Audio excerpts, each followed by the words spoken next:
कई साल पहले की बात है। एक वीरान से जंगल में एक खूबसूरत सी लड़की डर कर भाग रही थी। इस लड़की के पीछे कोई अजीब सी चीज पड़ी हुई थी। इसी बीच लड़की एक पत्थर से टकरा कर गिरती है और तभी एक टकी उसे जान से मार देता है। लड़की इसी टकी से डर कर भाग रही थी क्योंकि यह टकी इंसानों को मार कर खा जाता था। अब कहानी कई सालों बाद कुछ कॉलेज के दोस्तों से शुरू होती है। ये सभी दोस्त वीकेंड मनाने जंगल की तरफ जा रहे थे ताकि वहां जाकर कैंपिंग कर सकें। गाड़ी चलाने वाले का नाम सैम था। सैम एक अच्छा खिलाड़ी था जिस कारण वो काफी ताकतवर और फुर्तीला था। उसकी लव का नाम रीना था जो इस वक्त उसी के साथ आगे बैठी हुई थी।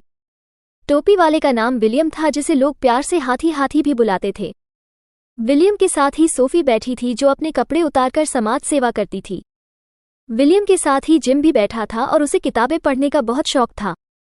ये सभी लोग एक ही कॉलेज में पढ़ते थे और मौज मस्ती करते हुए आगे बढ़ रहे थे। दूसरी तरफ जंगल में बॉब अपने प्यारे पालतू फेरी को ढूंढ रहा था। वैसे फेरी घूमता घूमता अपने मालिक से काफी दूर आ चुका था। इसी बीच उसके सामने एक टकी आता है और वो फेरी को मारकर खा जाता है। थोड़ी ही देर बाद रात हो गई। सैम की गाड़ी सुबह से दौड़ रही थी जिस कारण वो गर्म होकर जंगल में बंद हो जाती है।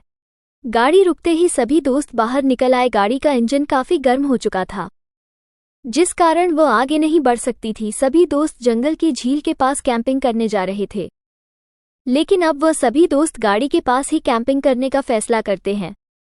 सभी लोग अपना अपना सामान उठाकर एक तरफ बढ़ने लगे। सबसे पीछे जिम रह गया और जल्द ही उसकी नज़र एक टूटे हुए बोर्ड पर पड़ती है।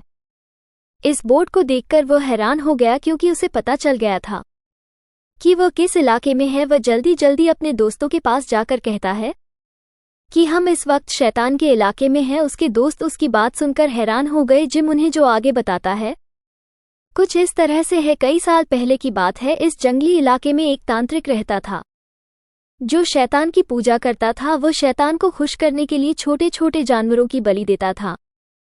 ऐसे ही एक बार उसने एक टकी की बलि दी मगर इस बार उसने बलि शैतानी रिवाजों के हिसाब से नहीं दी थी जिस कारण शैतान गुस्सा होकर टकी को फिर से जिंदा कर देता है और तांत्रिक को मार देता है। जिम की बात सुनकर सभी दोस्त उसका मजाक उड़ाने लगे क्योंकि कोई भी उसकी बात पर यकीन नहीं कर रहा था। जिम उन्हें बताता है कि मैंने ये कहानी एक किताब में पढ़ी थी। किताब के मुताबिक वो शैतानी टकी आज भी इसी इलाके में घूम रहा है। उधर बॉब अपने फेरी को ढूंढ रहा था। जल्दी ही उसे फेरी की लाश नजर आती है जिसके पास ही टकी बैठा था। टकी फेरी की लाश खा रहा था। बॉब उस पर गोली चलाकर उसे मारने की कोशिश करता है लेकिन टकी पर गोलियों का कोई असर नहीं होता और वह वहां से चला जाता है। बॉब अपने फेरी से बहुत प्यार करता था और अब उसने उसकी मौत का बदला लेने का फैसला कर लिया था। दूसरी तरफ सभी दोस्त बैठे बातें कर रहे थे और इसी बीच रीना को याद आता है कि उसे एक जरूरी फोन करना था। वो अकेली ही उठकर सभी से दूर चली जाती है ताकि अकेले में बात कर सके। अब रीना फोन पर बात कर रही थी और एक अजनबी चीज उसकी तरफ बढ़ रही थी। जल्दी ही रीना की बात भी खत्म हो गई। वो जैसे ही वापस जाने लगी तभी उसके सामने शैतानी टकी आ जाता है। शैतानी टकी को देखकर रीना जल्दी जल्दी वहां से भागती है और अपने दोस्तों के पास आकर उनसे कहती है जिम की कहानी बिल्कुल सच्ची थी। मैंने अभी अभी शैतानी टकी को देखा है। उसकी बात सुनकर सभी दोस्त जोर जोर से हंसने लगे। सैम रीना से कहता है कि वो कोई जंगली टकी होगा मगर रीना उससे कहती है कि वो शैतानी टकी ही था। उसका कद काट आम टकी से बड़ा था और वह खून से सना हुआ था लेकिन सैम उसकी बात पर यकीन नहीं करता जिसके बाद रीना गुस्सा होकर अपने टेंट में चली जाती है। रीना के जाने के बाद सभी के सामने एक मरा हुआ जानवर आकर गिरता है। जिम उसे देखकर कहता है कि इसका दिल किसी ने खा लिया है और यह काम सिर्फ शैतानी टकी ही कर सकता है। जिम की बात पर भी कोई यकीन नहीं करता। अब पहले सैम उठकर अपने टेंट में जाता है और उसके बाद जिम भी चला जाता है। अब बाहर सिर्फ विलियम और सोफी ही बचे थे। दोनों थोड़ी देर बातें कर सोने की तैयारी शुरू कर देते हैं। अगले दिन सुबह विलियम जब उठता है तो उसे अपने सामने बॉब नजर आता है। वो विलियम और उसके दोस्तों को बताता है कि यहाँ शैतानी टकी घूम रहा है इसलिए तुम लोग यहाँ से चले जाओ। वो इतना खतरनाक है कि उस पर गोलियां भी असर नहीं करती। सभी लोग बॉब को सिरफिरा समझकर उसकी बात को भी नजरअंदाज कर देते हैं। थोड़ी ही देर बाद सभी दोस्त गाड़ी के पास पहुंच गए थे। गाड़ी अब बिल्कुल ठीक थी जिसके कारण उन्होंने आगे का सफर शुरू कर दिया। दूसरी तरफ टकी भी जंगल से बाहर निकल आया था और वो खून खराबा करने के लिए शहर की तरफ बढ़ने लगा था। कुछ देर बाद रात हो गई। सभी दोस्त कैंपिंग कर अपने शहर वापस आ गए थे। सैम ने गाड़ी सोफी के घर के बाहर रोक ली थी, जिसके बाद वो अपने घर चली जाती है। देर रात को सैम भी सभी दोस्तों को छोड़कर अपने घर पहुंच गया। घर में उसके माता पिता उसी का इंतजार कर रहे थे। सैम लॉन में बैठकर अपने पिता से बातें करने लगा। इसी बीच टकी भी उसके पास पहुंचकर उसके पिता को मार देता है। जब डरा हुआ सैम घर में घुसने की कोशिश करने लगता है तो उसकी नज़र अपनी मां की लाश पर पड़ती है। टकी ने उसके माता पिता को मार दिया था और दोनों की लाशें देखकर सैम जल्दी जल्दी घर से भागता है। जल्दी ही सैम अपने बाकी दोस्तों के पास पहुंच गया। वो उन्हें सब बताता है कि कैसे उसकी आंखों के सामने ही टकी ने उसके पिता को मार दिया। उधर टकी सोफी के घर में पहुंच गया और उसे भी जान से मार दिया।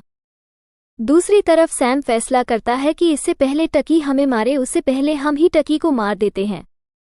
लेकिन अब सवाल ये था कि वो टकी को मारे कैसे, क्योंकि बॉब ने उन्हें बताया था कि टकी पर गोलियों का भी असर नहीं होता।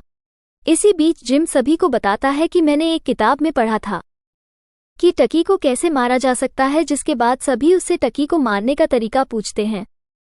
मगर जिम उनसे कहता है कि मैं वो तरीका भूल गया, लेकिन मुझे इतना याद है कि मैंने वो किताब रीना के घर में पढ़ी थी, क्योंकि रीना के पिता को भी किताबें पढ़ने का शौक है। जिम की बात सुनकर सभी दोस्त रीना के घर पहुंच गए। अब सभी लोग जल्दी जल्दी वो किताब ढूंढने लगे जिसमें टकी को मारने का तरीका लिखा था। जल्दी ही वो किताब जिम के हाथ लग भी जाती है। इस किताब में टकी को मारने का तरीका कोट्स में लिखा हुआ था। जिम जल्दी जल्दी कोड सुझाने लग गया, जबकि इस बीच टकी ने रीना के पिता को भी मार दिया, जो अभी अभी नौकरी से आया था। रीना के बाप की चीख सुनकर सभी दोस्त भी वहां पहुंच गए थे और उन्होंने टकी को भी देख लिया था। ये शैतानी टकी इंसानों की तरह बोल भी सकता था। वो सभी से कहता है कि तुम लोगों ने मुझे जंगल में देख लिया था और जो भी मुझे देख लेता है मैं उसे मारकर उसका दिल खा जाता हूँ। टकी की बात सुनकर विलियम का दिमाग गर्म हो गया। वो उसे मारने की कोशिश करता है, मगर टकी को कुछ नहीं होता और वो फिर से भाग जाता है। कुछ देर बाद जिम ने कोड सुलझा लिया और उसे पता चल गया कि टकी को जलाकर ही मारा जा सकता है। दूसरी तरफ विलियम घर के बाहर टकी को ढूंढ रहा था। टकी भी छुपकर उसे ही देख रहा था और मौका मिलते ही वो विलियम को मार देता है। विलियम की चीख सुनकर बाकी दोस्त भी वहां आते हैं।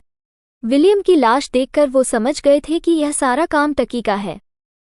थोड़ी देर बाद जिम सैम और रीना के साथ मिलकर टकी को ढूंढने लगा ताकि उसे अपने दोस्तों की मौत का बदला ले सके।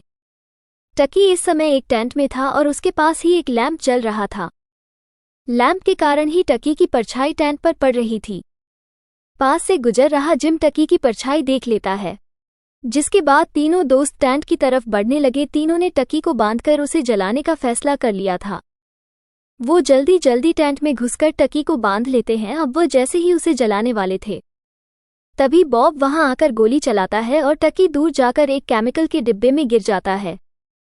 उधर सैम और जिम बॉब को समझाने की कोशिश कर रहे थे कि तुम्हें गोली चलाने की कोई जरूरत नहीं, मगर बॉब उनकी बात नहीं सुनता। उसे लगा था कि जिम और सैम की जान खतरे में है, इसीलिए उसने गोली चलाई थी। अब चारों मिलकर टकी को खोजने लगे, लेकिन उन्हें टकी कहीं नहीं मिलता। थोड़ी देर बाद सभी दोस्त रीना के घर पहुंच गए थे। बॉब अपने जंगल वाले घर में वापस चला गया था। इसी बीच जिम कुछ खाने किचन में आता है और तभी टकी वहां आकर उसे भी मार देता है। केमिकल के कारण टकी अब और भी खतरनाक बन चुका था। जब काफी देर तक जिम वापस नहीं आता तो सैम उसे देखने किचन में आता है। यहां आकर अभी उसकी नज़र जिम की लाश पर पड़ी ही थी कि तभी टकी पीछे से आकर उस पर हमला बोल देता है। अब चीखने की बारी सैम की थी। उसकी गला फट चीखें सुनकर रीना भी किचन में आ गई। वो जल्दी जल्दी टकी पर हमला करती है और किसी तरह सैम को उठाकर बाहर की तरफ दौड़ती है। दोनों घर के बाहर आकर स्टोर में घुस जाते हैं। यहाँ बहुत सारा सामान पड़ा था। जल्दी ही टकी भी उन्हें ढूंढ लेता है। वो जैसे ही स्टोर में आ तभी रीना उसे आग में जलाकर मार देती है। कहानी के आखिर में सिर्फ रीना और सैम ही जिंदा बचे थे और इसी के साथ हमारी कहानी खत्म हो जाती है। हमारी वीडियो देखने के लिए बहुत बहुत धन्यवाद। अगर आप ऐसी ही वीडियोस के दीवाने हैं तो प्लीज़ मेरे चैनल को ज़रूर सब्सक्राइब करें। मिलते हैं अगली वीडियो में। Thanks for watching my video.